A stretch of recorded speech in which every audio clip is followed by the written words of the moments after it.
Welcome back to వార్తలు వాస్తవాలు. ఇవాల్టి వార్తలు వాస్తవాల్లో మనతోన్నారు బీఆర్ఎస్ పార్టీ సీనియర్ నాయకులు రాష్ట్ర ప్రధాన కార్యదర్శి సోమ భరత్ కుమార్ గారు, రాజకీయ విశ్లేషకులు అయాజితం శ్రీధర్ గారు. గుడ్ మార్నింగ్ అండి, వెల్కమ్ టు వార్తలు వాస్తవాలు. ఇక సిరిసిల్ల సిద్దిపేట రోడ్ షోలతో బీఆర్ఎస్ అధినేత కేసీఆర్ సభలు నిన్న రోడ్ షోలు ముగిశాయి. ఇవాళ మధ్యాహ్నం 1 గంటకు తెలంగాణ భవన్లో మీడియా సమావేశాన్ని నిర్వహించబోతున్నారు బీఆర్ఎస్ అధినేత కేసీఆర్. సో ఇన్ని రోజులు చేసినటువంటి రోడ్ షోలకు వచ్చినటువంటి స్పందన బీఆర్ఎస్ శ్రేణులో ఒక సరికొత్త ఉత్సాహాన్ని తీసుకొచ్చింది. డెఫినెట్గా లోక్సభ ఎన్నికల్లో ఒక భారీ స్థానాల్లో విజయం సాధించబోతున్నటువంటి ధీమా వ్యక్తం చేస్తున్నారు బీఆర్ఎస్ శ్రేణులు. రైట్, భరత్ గారు, నిన్న రోడ్ షోలతో కంప్లీట్ అయినాయి రోడ్ షోలకు వచ్చినటువంటి స్పందన, అసెంబ్లీ ఎన్నికల తర్వాత ఆ ఫలితాలు చూసిన తర్వాత క్యాడర్లో ఈ రోడ్ షోలు ఎంతవరకు ఉత్సాహాన్ని తీసుకొచ్చాయి? లోక్సభ ఎన్నికల్లో మెజారిటీ స్థానాల్లో గెలిపే లక్ష్యంగా బీఆర్ఎస్ ఎట్లా ముందుకు సాగింది నిన్నటి వరకు? కేసీఆర్ ఎప్పుడైనా ట్రెండ్ సెట్టర్ ఎట్లా అనంటే, మీరు గమనిస్తే ఉద్యమ కాలం నుంచి గత అసెంబ్లీ ఎన్నికల వరకు ప్రజలను దగ్గరికి చేరడం కోసం బహిరంగ సభలని ఒక ట్రెండ్ సెట్ చేసినారు కేసీఆర్ గారు. ఈ ఎన్నికలలో రోడ్ షోలని ట్రెండ్ సెట్ చేసినారు. రోడ్ షోలో ట్రెండ్ సెట్ అయింది. ఇవాళ మీరు ఏ రోడ్ షో అయినా, కేసీఆర్ గారు రోడ్ షో జరిగిన రోడ్ షోలు ఏది కూడా దేశంలోనే అత్యధికంగా ప్రజలు అటెండ్ అయిన రోడ్ షోలు ఇవన్నీ. తరువాత ఒకటేమో కేసీఆర్ గారి ఇమేజ్, రెండోది ఏంటంటే కేసీఆర్ గారు చెప్పే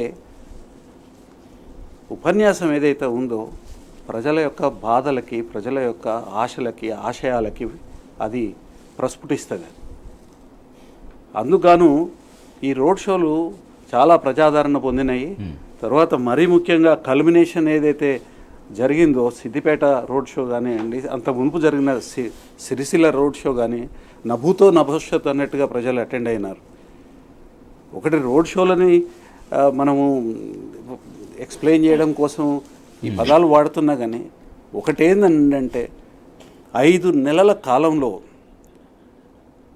ప్రజలు అంత మునుపు అనుభవించిన అన్నీ మాయమైపోవడము, అంత మునుపు ఉన్న సుఖం ఏదైతే ఉందో, మంచి ఏదైతే ఉండిందో, 9.5 సంవత్సరాల ప్రభుత్వం, కేసీఆర్ గారి ప్రభుత్వంలో జరిగిన మంచి ఏదైతే ఉందో, మంత్రదండంతో దుర్మార్గ బేతాల మంత్రికుడు మాయం చేస్తే ప్రజలు ఎట్లా బాధపడుతున్నారు అనే దానికి ఈ రోడ్ షోలలో జనం స్పందన ఏదైతే ఉందో అది కనిపిస్తూ ఉంది. సో దాదాపు నేరుగా కొన్ని లక్షల మందిని నేరుగా వెళ్ళి కలిశారు రోడ్ షోల ద్వారా. కొన్ని లక్షల మందిని నేరుగా వెళ్ళి కలవడమే కాకుండా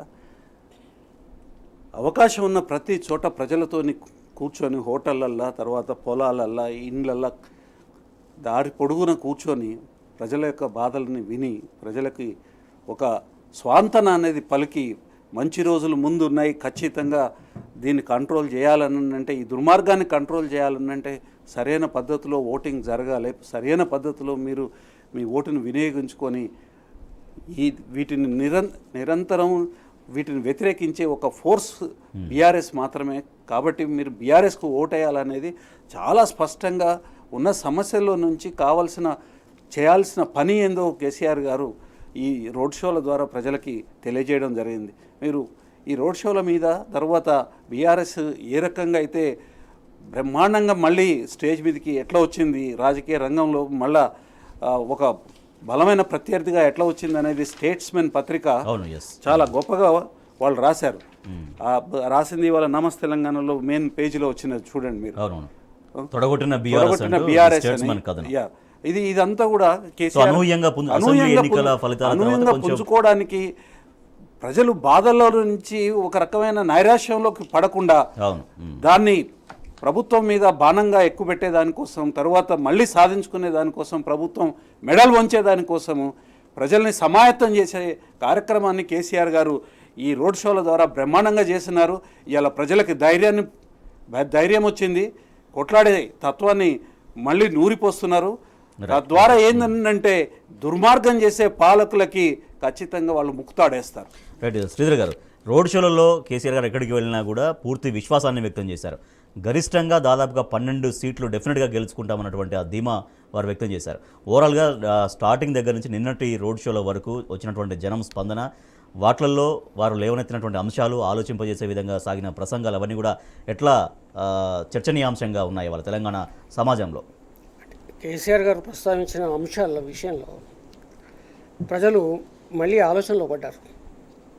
గత అసెంబ్లీ ఎన్నికలకు ముందు ప్రజలు అమాయకంగా మోసపోయారు హామీల విషయంలో. ఎందుకంటే ప్రజలు బహిరంగంగా చెప్తున్నారు. కేసీఆర్ గారు 10,000 ఇస్తామంటే రేవంత్ రెడ్డి గారు 15,000 ఇస్తా అన్నారు. మేము ఆశపడ్డాం, సహజమే. ఎందుకంటే బడుగు బలహీన వర్గాలకి ఎంతో కొంత ఆసరా ఉంటుందని భావించారు, వాళ్ళు ఓట్లేశారు. కానీ 5 నెలల్లో తేడా వచ్చింది. మీరు గమనించండి, మొదటి అసెంబ్లీలోనూ తేడా వచ్చింది. అక్కడ సోనియా గాంధీ గారు, రాజీవ్ గాంధీ వాళ్ళంతా పాల్గొన్న సభలో ఏవైతే హామీలు ఇచ్చారో అసెంబ్లీ దగ్గరికి వచ్చేసరికి అసెంబ్లీలో స్పష్టంగా చెప్పారు వీళ్ళు, మేము అలాంటి హామీ ఏమి ఇవ్వలేదని చెప్పారు. అవును, అక్కడ శ్రీకారం చుట్టిన తర్వాత ఇప్పుడు మెల్లమెల్లగా కేసీఆర్ గారి ప్రభుత్వంలో ఉన్న పథకాలు ఏవైతే ఉన్నాయో వాటి కత్తెరలు పెట్టే కార్యక్రమం చేపట్టారు. మెల్లమెల్లగా మనం పీలర్స్ అంటాం, అంటే ప్రజలను సమాయత్తం చేయడానికి ఒక్కొక్కటి వదులుతూ పోతున్నారు. మొదలేమన్నారు ఎన్నికలకు ముందు, రైతు బంధు లాంటి పథకాలు మేము కొనసాగిస్తామన్నారు, సంక్షేమ పథకాలు కొనసాగిస్తామన్నారు. ఎన్నికల తర్వాత ఏమన్నారు, ఒకళ్ళేమో అన్నామన్నారు, ఒకళ్ళేమో అనలేదన్నారు.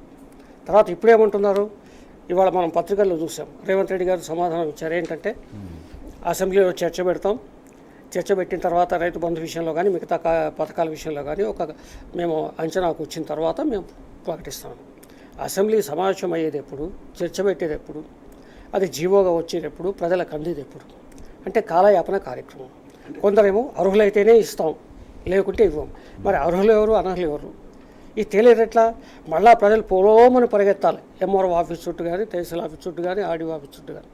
అంటే 10 ఏళ్ల క్రితం ఏదైతే ఒక దృశ్యం ఉండిందో, రైతు తన వ్యవసాయం వదిలిపెట్టి, వ్యవసాయ కూలి తన పని వదిలిపెట్టి ఆఫీసులో చుట్టూ తిరిగి ఒక హృదయ విదారకమైన దృశ్యాలు ఏవైతే ఉన్నాయో అవి మళ్ళీ పునరావృతమయ్యే అవకాశం. కాబట్టి ప్రజలు ఆలోచించారు. కాబట్టి ఒక నిర్ణయానికి వచ్చి కేసీఆర్ గారి సభలకు అంత పెద్ద ఎత్తున, ఆయన రోడ్ షోలకు అంత పెద్ద ఎత్తున ప్రజల స్పందన వస్తుందంటే, ప్రజల స్పందన ఊరికే రాదు. సభల్లో కూడా సాధారణంగా బలవంతంగా తెచ్చిన ప్రజలు ఉంటారు, వాళ్ళు అలా కూర్చుంటారు అంతే, వెళ్ళిపోవడానికి ప్రయత్నం చేస్తారు. కానీ కేసీఆర్ గారు రోడ్ షోలు మీరు చూడండి, ఆ దృశ్యాలు చూడండి, ప్రజల నుంచి అపారమైన స్పందన, ఒక్కొక్క మాటకు, ఒక్కొక్క వ్యాఖ్యకు, ఒక్కొక్క విసురుకు అంత స్పందన వస్తుంది. కాబట్టి ప్రజల్లో మార్పు వచ్చింది. మరి ఆ మార్పు ప్రకారం చూస్తే తప్పనిసరిగా 2 జాతీయ పార్టీలకు తెలంగాణ ప్రజలు బుద్ధి చెప్పే వాతావరణం మాత్రం కనిపిస్తుంది. రైట్. ఇప్పుడు భరత్ గారు, అంటే ప్రజల నుంచి వచ్చినటువంటి ఈ ఇంత పాజిటివ్ స్పందన నేరుగా బీఆర్ఎస్కి ఓటు రూపంలో మారడానికి ఎంత మేరకు అవకాశాలు కనిపిస్తున్నాయి? బీఆర్ఎస్ మెజారిటీ స్థానాల్లో గెలుపు సాధిస్తుందన్నటువంటి ధీమా ఎట్లా వ్యక్తం చేస్తున్నారు? ఇవాళ మధ్యాహ్నం తెలంగాణ భవన్లో వారు కేసీఆర్ గారు మాట్లాడబోతున్నారు. మళ్ళీ కేసీఆర్ గారు ఈ విషయాలన్నీ సవివరంగా చెప్పేదానికోసమే ఇవాళ ప్రెస్ కాన్ఫరెన్స్ పెట్టినారు. అది కాకుండా ఇవాళ సర్వేలు కానివ్వండి, తర్వాత ప్రతిస్పందన కానివ్వండి, దాదాపుగా 12 సీట్లలో బీఆర్ఎస్ అప్రత్యర్థంగా గెలిచే అవకాశాలు ఉన్నాయనేది ఒక అవగాహన, అంచనా ఉన్నది. తర్వాత ఇంకోటి, కాంగ్రెస్ పార్టీకి సంబంధించి ఒక నిర్లజ్జతనము, తర్వాత ప్రజలనంటే ఒక లెక్కలేనితనము, ప్రజల్ని పిచ్చోళ్ళు అనుకునే వ్యవహారము, ఇదంతా స్పష్టంగా నడుస్తూ ఉంది. ఇది ఇప్పుడు రేవంత్ రెడ్డి, జీవన్ రెడ్డి, తర్వాత తుమ్మల నాగేశ్వరరావు గారు మాట్లాడినారు ఏది రైతు బంధు గురించి. ఇది చూడండి, ఇప్పుడు మీరు ఏదైనా చేయండి, మీరు చర్చ చేస్తారా, తర్వాత మీరు ఇంకా మార్పులు చేస్తారా, చేర్పులు చేస్తారా, చేయను. మరి అప్పటిదానికైతే ఉన్నది ఇంప్లిమెంట్ చేయాలి కదా. ఉన్నది ఎందుకు ఇంప్లిమెంట్ చేయట్లేదు? మీకు చేసే ఉద్దేశం లేదు. ఏదైనా కాలయాపన చేసేసేసి మొత్తం మీద ప్రజల్ని బురిడి కొట్టించి మోసం చేయాలనే ఒక దుర్బుద్ధితోని కాంగ్రెస్ పార్టీ ఉన్నది. మీరు చూస్తే ఇవాళ ఒక 2 న్యూస్ పేపర్లలో 2 జాతీయ పార్టీలు అడ్వర్టైజ్మెంట్ ఇచ్చింది. బీజేపీని గాడిదగుడ్డ అని కాంగ్రెస్ అన్నది, కాంగ్రెస్ని గాడిదగుడ్డ అని బీజేపీ అన్నది. మొత్తానికి ఈ విషయం ఏంటంటే, ప్రజల చేతులు బీజేపీ, కాంగ్రెస్ గాడిదగుడ్లు పెడుతున్నప్పుడు ప్రజలు అంత తెలివి తక్కువలానండి, వాళ్ళ చేతిలో గాడిదగుడ్లు పెడతారు. వాళ్ళని ఇంటికి పంపించి ఈ ఎన్నికలలో బీఆర్ఎస్కి పట్టం కట్టి వాళ్ళ చేతిలో గాడిదగుడ్లు పెట్టాలి. ఈ 2 పార్టీల చేతిలో గాడిదగుడ్లు పెట్టాలి. రైట్. చిన్న బ్రేక్ తీసుకుందాం. బ్రేక్ తర్వాత వార్తలు వాస్తవాలు కంటిన్యూ అవుతుంది. చూస్తూనే ఉండండి T news. Welcome back to వార్తలు వాస్తవాలు. భరత్ గారు, నిన్న రోడ్ షోలో కేసీఆర్ గారు బీజేపీని ఉద్దేశించి బీజేపీ పేదల విరోధి అంటూ ఆయన పేర్కొన్నారు. బీజేపీ ఎజెండాలో ఉన్నది శ్రీమంతులు, పెట్టుబడిదారులే, రైతులు, కూలీలు ఎవరు ఉండరు అనేది. సో నిజంగా బీజేపీ అటువంటి వాళ్ళని ఎట్లా పెంచి పోషిస్తోంది కేసీఆర్ గారి మాటల్లో చెప్పాలంటే? మోడీ గారు గవర్నమెంట్ వచ్చినప్పటి నుంచి పెద్ద ఇండస్ట్రియలిస్టులకి, ధనవంతులకి మంచి చేసేదానికోసం, అంటే ప్రజల సొమ్మును దోచిపెట్టేదానికోసం ఆయన చేసిన కార్యక్రమం అంతా ఇంత కాదు.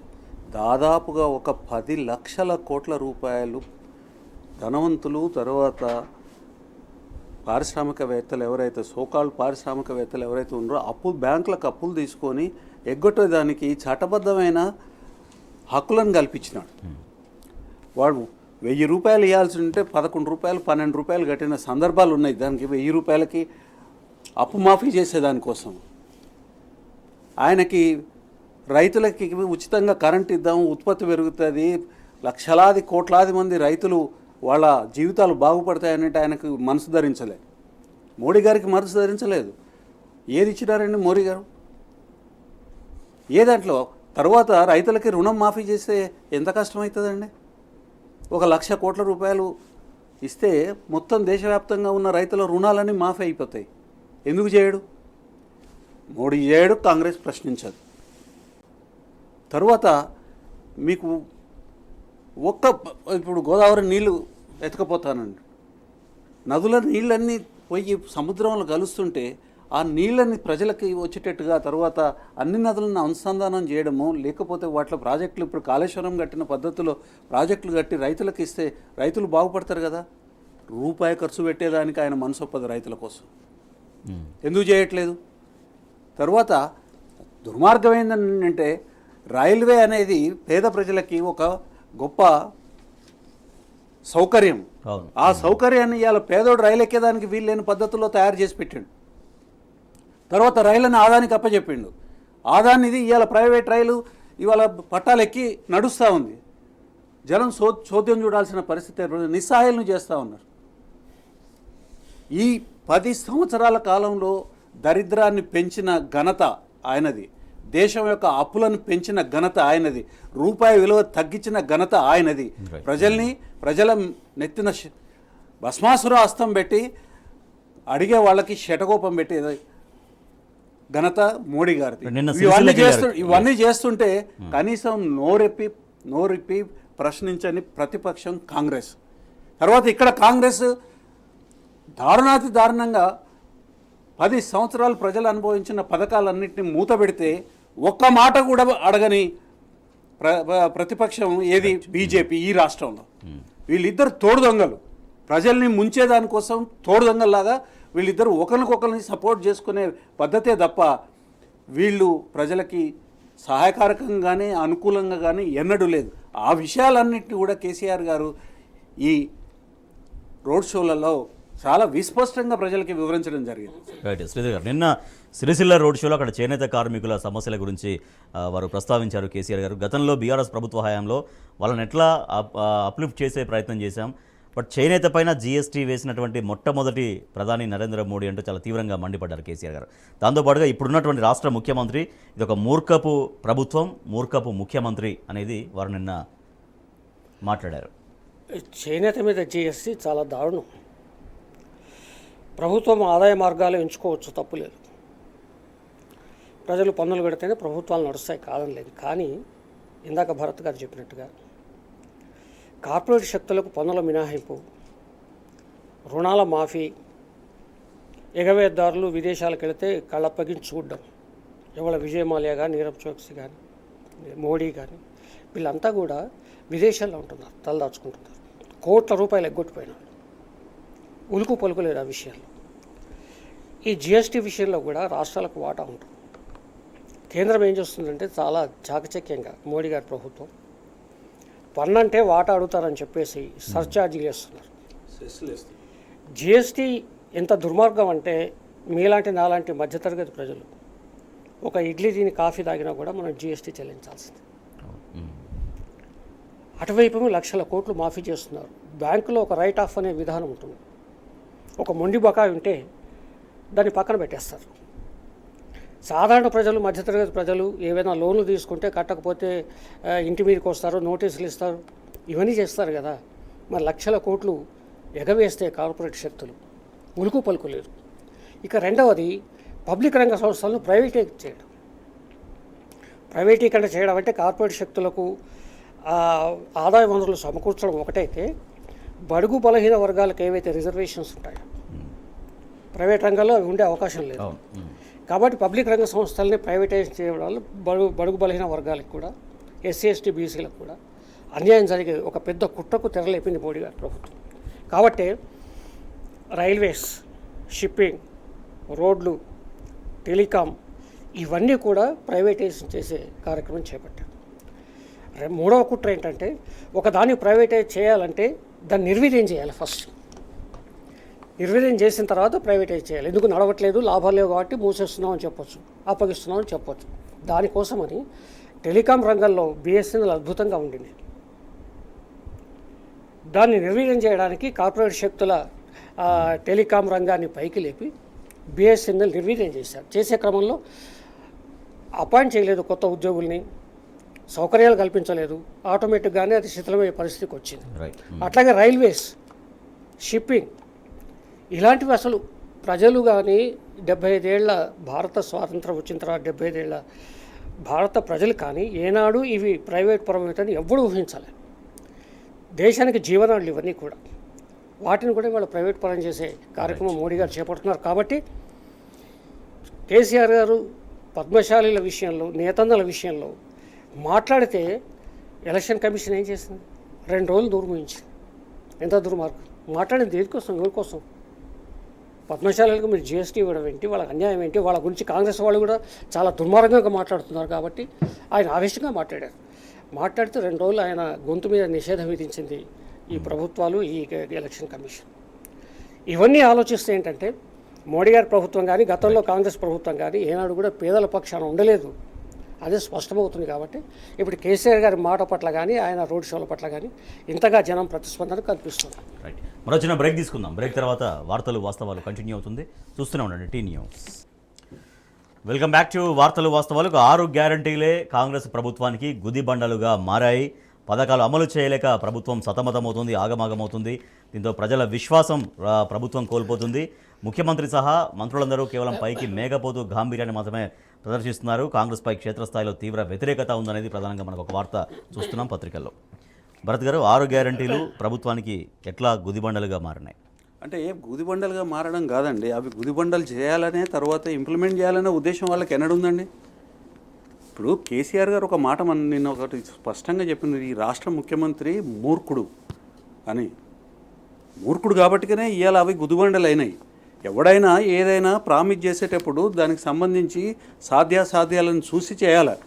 ఇది బడ్జెట్ ఎంత ఉన్నది, రాష్ట్ర బడ్జెట్ ఎంత ఉన్నది, ఎంత అవైలబిలిటీ ఉన్నది, ఇవి పంచేదానికి అవకాశం ఉందా, ట్యాక్స్ ఎంత పెరగబోతూ ఉన్నది, దానికి ఉన్న ప్రాతిపదికలు ఏంది, ఇవి చేస్తే మనం ఇవి మాట్లాడితే చేయగలుగుతామా లేదా అనేది ఆలోచించాలి. అది ఆలోచించకుండా జనాన్ని మభ్యపెట్టే దానికోసం చేసింది కాబట్టికనే కేసీఆర్ గారు ఆయన మూర్ఖుడు అన్నాడు. మూర్ఖుడు అంటే ఏందండి? రీజన్ లేకుండా బిహేవ్ చేసేవాడు మూర్ఖుడవుతాడు. మరి రీజన్ ఉందా ఇందులో? ఇప్పుడు ప్రజలు అడుగుతూ ఉన్నారు. ప్రజలు అడిగితే ఒక మంత్రి చెప్పు తీసుకొని కొడతానంటాడు, ఇంకో ఆయన తొక్కి పేగులు తీస్తానని అంటాడు. ఎవరు చేస్తారు? మూర్ఖులకి ఏం చేతగాని తనంతో కోపం వస్తుంది, తర్వాత కేసులు పెడతారు. ఫస్ట్ ఇట్లా చెప్పు తీసుకొని కొడతామని ఏకంగా ప్రజల్ని అనడము, తర్వాత చెప్పు తీసుకొని కొడతావా అని ప్రశ్నిస్తే తర్వాత కేసీఆర్ గారి మీద బూతుల దండకం పట్టుకుంటే దాన్ని ఎదిరిస్తే సుమన్ మీద కేసు పెట్టినారు. ఎందుకు రాదండి కోపం? ఎందుకు రాదండి? ఇప్పుడు నిన్న ఒక ఆటో డ్రైవర్ చనిపోయినాడు. చనిపోవడం అని అంటే ఆత్మహత్య చేసుకున్నాడు.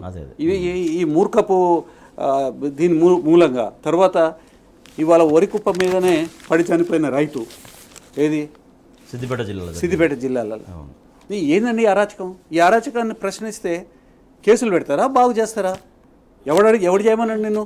నీకు చేతనైతేనే నువ్వు చెప్పాలి. 13 ఇప్పుడు 6 గ్యారంటీలు అని అన్నావు, దాంట్లో 13 పనులు చేయాల్సిన హామీలు అమలు పరచాల్సిన అవసరం ఉంది. వీడియోలు తీసి చూడండి. 100 రోజుల్లో చేస్తానని నువ్వు చెప్పినావు, రాహుల్ గాంధీ చెప్పిండు, చివరికి సోనియా గాంధీ కూడా చెప్పింది. మరి అడగాల్సిన హక్కు ఉంటుందా లేదా? ప్రతిపక్షానికి అడగాల్సిన హక్కు ఉంటుంది కదా. నిన్ను ప్రశ్నిస్తారు కదా. మా లీడర్లు ప్రశ్నిస్తే కేసులు పెడతావా? దొంగ కేసులు పెడతావు. హాస్టల్కి నీళ్ళు ఇచ్చే గతి లేదు మీ దగ్గర, కరెంట్ ఇచ్చే గతి లేదు, పిల్లలు చదువుకుంటూ ఉంటే ఖాళీ చేయమని చెప్పినారు. దాన్ని ఎదిరించినందుకు స్వయంగా ముఖ్యమంత్రి ఒకటి పోస్ట్ చేసిన ఆయన ట్విట్టర్ అకౌంట్లో సర్క్యులర్ ఒకటి, ఆ సర్క్యులర్ అది కరెక్ట్ సర్క్యులర్ కాదు, అది క్రియేట్ చేసిన సర్క్యులర్ అని దళిత విద్యార్థి నాయకుడు ఇవాళ సోషల్ మీడియాకి హెడ్ బీఆర్ఎస్కి ఆయన మీద ఒక తప్పుడు కేసు పెట్టి, క్రిషాంక్ గారి మీద తప్పుడు కేసు పెట్టి ఆయనకి బెయిల్ రాకుండా తెర వెనుక నుంచి ఆ కేసుని 9 రోజులల్లో 7 కోట్లకు మార్చినారు. అంటే ఎంత దుర్మార్గంగా దుర్వినియోగం చేస్తున్నారు మీ పదవిని, మీ అధికారాన్ని. 7 కోట్లకు మారుస్తారా? అది చివరికి అక్కడ సెషన్స్ కోర్టుకు పోయి కంప్లైంట్ ఇచ్చి ఇది పద్ధతి కాదు, ఈ రకంగా వాళ్ళు మిమ్మల్ని ఉపయోగించుకోవడం, మీరు ఉపయోగపడడం కరెక్ట్ కాదనేది ఒక కంప్లైంట్ లాయర్లు అందరూ పోయి ఇచ్చిన తర్వాత నిన్న బెయిల్ వస్తుంది. అతను ఒక దళితుడు, దొంగ కేసు పెడతారు, తర్వాత బెయిల్ రాకుండా చేస్తారు. తర్వాత పరకాల్లో, కొల్లాపూర్లో, రాష్ట్రంలో అనేక చోట్ల, కోదాడలో, నకరకల్లో, హుజూర్నగర్లో విపరీతమైన కేసులు పెట్టేసి ఎవరైతే కొంత మంచిగా పనిచేస్తున్నారో వాళ్ళ వల్ల ఎలక్షన్స్లో కొంత ఉపయోగం జరిగి గెలిచే అవకాశం ఉందో వాళ్ళందరినీ అనగదొక్కే దానికోసం అదొక ప్రాతిపదిక. ఈ రకంగా చేసుకుంటా, ఈ రకంగా దౌర్జన్యాన్ని మీరు ఓపెన్గా చేస్తుంటే ఎలక్షన్ కమిషన్కి పిటిషన్లు పెట్టినా ఎలక్షన్ కమిషన్ మాట్లాడదు. పైనుంచి కేసీఆర్ గారి మీద ప్రతిబంధకం పెడతారు. అంటే వ్యవస్థల్ని బీజేపీ కానివ్వండి, కాంగ్రెస్ కానివ్వండి, వాళ్ళ గుప్పిట్లో పెట్టుకొని అధికారాన్ని దుర్వినియోగం చేసి ఇవాళ అరాచకం చేస్తూ ఉంది. ఎందుకు చేయరండి? మీరు 13 హామీలు మీరు ఖచ్చితంగా అమలు చేయాలి కదా. చేయలేదు, ఒకటి కూడా చేయలేదు. ఒకటి కూడా దాదాపు 5 గ్రౌండ్ చేసాం మేము స్వయంగా. మొన్న రాహుల్ గాంధీ అంటున్నారు 2500 మహిళలకు ఇవ్వాల్సింది 2500 డైరెక్ట్ గా అకౌంట్లలో పడిపోతున్నాయి కొన్ని అనేది నోరా ఏంది కాంగ్రెస్ రాహుల్ గాంధీ. రైతు బంధు పడలేదండి, ఇవాళకి రైతు బంధు పడలేదు అందరికీ. శ్రీధర్ గారు, 6 గ్యారంటీలు అనేది నిజంగా ప్రభుత్వానికి గుదిబండాలుగా మారినాయా? ప్రజల నుంచి ఇప్పుడున్నటువంటి వ్యతిరేకత ఇదంతా కూడా కారణం ఏం కనపడుతోంది? అంటే కాంగ్రెస్ పార్టీ మొదలు ఏ అంచనాలు లేకుండా ఈ హామీలు ఇచ్చింది అనుకోవడానికి లేదు. వాళ్ళకు తెలుసు గతంలో ప్రభుత్వాల్లో పనిచేసిన మంత్రులు కాంగ్రెస్ పార్టీలో ఉన్నారు, పోటీ చేశారు, గెలిచారు. వాళ్ళకి అంచనా ఉంది. కానీ ఏదో రకంగా అధికారంలోకి రావాలంటే అలవి కానీ హామీలు ఇవ్వాలి. దాంట్లో భాగంగానే ఒక కుట్రకు తెరదీసి ప్రజల్ని మొబ్బెపెట్టి మోసం చేయాలనే ఉద్దేశంతోనే ఆ హామీలన్నీ ఇచ్చారు. ఫస్ట్ ఫేజ్లో ఎలక్షన్ల వరకు. ఎలక్షన్ల తర్వాత మెల్లగా సన్నాయి నొక్కులు మొదలుపెట్టారు. ఖజానా నిండుకుంది, బాగు చిప్ప చేతికి ఇచ్చారు, మా దగ్గర డబ్బులు లేవు, మేము అనలేదు, ఇలాంటి సన్నాయి నొక్కులన్నీ మొదలుపెట్టారు. ఇది మొదలై చేస్తుంటే బాగుండేది. ఇవాళ రేవంత్ రెడ్డి గారు ఎన్నికల ప్రచార సభల్లోనే, అసెంబ్లీ ఎన్నికల ప్రచార సభలో మేము వచ్చిన తర్వాత మేము పరిశీలిస్తాము, అధ్యయనం చేస్తాము, అసెంబ్లీలో చర్చ పెడతాము, సాధ్యాసాధ్యాల తర్వాత మేము ఇస్తామని చెప్తే చాలా బాగుండేది. తేదీలు వాళ్ళే ఇచ్చారు కదా. డిసెంబర్ 9 ఎవరైనా ఇచ్చారా? మీరు డిసెంబర్ 9 కల్లా చేయాల్సింది ఎవరు చేయలేదు. రేవంత్ రెడ్డి గారు స్వయాన పిసిసి అధ్యక్షుడు హోదాలో అసెంబ్లీ ఎన్నికల సందర్భంగా డిసెంబర్ 9 అన్నాడు. ఎవరైనా లోన్లు తీసుకోకపోతే తీసుకోండి, పరిగెత్తండి అన్నాడు. తర్వాత 100 రోజులు వాళ్ళే చెప్పుకోరు గ్యారంటీలు ఇచ్చేస్తామని. మరి 100 రోజులు దాటిన తర్వాత తప్పనిసరిగా తెలంగాణ ప్రజలు ప్రశ్నిస్తారు, ప్రతిపక్షాలు ప్రశ్నిస్తాయి. ఇవాళ ఇందాక భరత్ గారు ప్రస్తావించినట్టుగా ప్రశ్నించిన గొంతు నొక్కే ప్రయత్నంలో భాగంగానే జైళ్ల పాలు చేస్తున్నారు, అరెస్టులు చేస్తున్నారు, కేసులు పెడుతున్నారు. ఇవాళ తెలంగాణ వ్యాప్తంగా జరుగుతుంది. అక్రమ కేసులు పెట్టడం కానీ, ఒక రాష్ట్రాన్ని, ఒక దేశాన్ని జైల్లాగా మార్చడంలో కాంగ్రెస్ అందవేసిన చెయ్యి కొత్త ఏం కాదు. ఎమర్జెన్సీలో ఇందిరమ్మ ప్రధానిగా ఉన్నప్పుడు ఏకంగా 2 ఏళ్ల పాటు ఒక భారతదేశమే జైలుగా మారిపోయింది. రాష్ట్రంలో పరిస్థితి అదే. కల్లోలతో ఆ ప్రాంతాలను ప్రకటించేసి నోరు నొక్కేశారు. ఉత్తర తెలంగాణ ఎన్కౌంటర్లు ఇవన్నీ మనం చూసాం. కాబట్టి వాళ్ళ కాంగ్రెస్కు ఆ హననం అనేది కొత్త ఏం కాదు. ప్రజాస్వామిక హక్కులను కాలరాచే ఒక ప్రక్రియ, ఒక విధానం, ఒక విద్య ఏదైతే ఉందో వెనతో పెట్టిందే కాంగ్రెస్ వాళ్ళకి, కొత్త ఏం కాదు. దాంట్లో భాగంగానే వాళ్ళ రేవంత్ రెడ్డి గారు వాళ్ళ వారసుడిగా ఆ పని చేస్తున్నాడు. తప్పనిసరిగా ప్రజలు అడుగుతారు, అడిగిన దానికి సమాధానం చెప్పాల్సిన బాధ్యత సో ప్రభుత్వం. వాటికి సమాధానంగా ఈ మధ్యలో ముఖ్యమంత్రి గారు ఎక్కడికి వెళ్ళినా కూడా దేవుళ్లపైన ఒట్లు పెడుతున్నారు. ఆగస్టు 15లోగా డెఫినెట్గా రుణమాఫీ చేసి తీరుతాము అనేది చాలా ఘంటాపదంగానే చెప్తూ ఉన్నారు. ఇప్పటికీ ప్రశ్నించే కేసీఆర్నేమో తిట్లు తిడుతూ ఉన్నాడు, ప్రజల్ని మళ్ళొకసారి వంచే దానికోసం దేవుళ్ళ మీద ఓట్లు పెడతా ఉన్నారు. మీకు నిజంగా నిజాయితీ కనుక ఉంటే మీరు కార్డులు ఇచ్చినారండి, 6 కార్డులు ఇచ్చినారు, గ్యారంటీ కార్డులు జనానికి పంచిపెట్టినారు. సోనియా గాంధీ సంతకంతోనే ఇచ్చినారు. మీకు లీగల్గా మీరు ప్రజలకి కోర్టులకి సమాధానం చెప్పుకోవాల్సిన సమయం ఏర్పడింది. ఇప్పుడు ఖచ్చితంగా ఆసన్నమైంది, అవి జరుగుతాయి. మీరు కార్డులే పంచిపెట్టిన సంతకాలు చేసి ఇగో ఇది మేము ఈ పలానా తేదీ లోపల మేము పంచుతాము చేస్తాము అని ఇవాళ మోసం చేస్తే అడిగితే కేసీఆర్ మీద తిట్లు తిడతారండి. కాబట్టి ప్రజలు ఈ గుదిబండలే కాదండి, వీళ్ళు చేయాలని శ్రీధర్ గారు చెప్పినట్టుగా చేయాలని ఉద్దేశం లేదు. కాబట్టిగానే 420 హామీలని అడ్డం దిడ్డంగా స్కూటర్లు ఇస్తామన్నారండి పిల్లలకి, ఆడపిల్లలకి, చదువుకునే ఆడపిల్లలకి ప్రతి మహిళకి 2500 ఇస్తామన్నారు. తులం బంగారం ఇస్తామని అన్నారు. తులం బంగారం కాదు, కొండ నాలుకకు మందేస్తే ఉన్న నాలుకే వీకినట్టుగా ఆ ₹1,00,000 కూడా రావట్లేదు. ఇప్పుడు ఏది కళ్యాణ లక్ష్మి ₹1,00,000 రావట్లేదు, తులం బంగారం మాటగా అసలు మర్చిపోండి. అదే కదా ప్రస్తావన చేసింది. Right, thank you so much Soma Bharat Kumar గారు. Thank you so much Ajitham Sridhar గారు. ఇది వాటి వార్తలు వాస్తవాలు. చూస్తూనే ఉండండి టీ న్యూస్.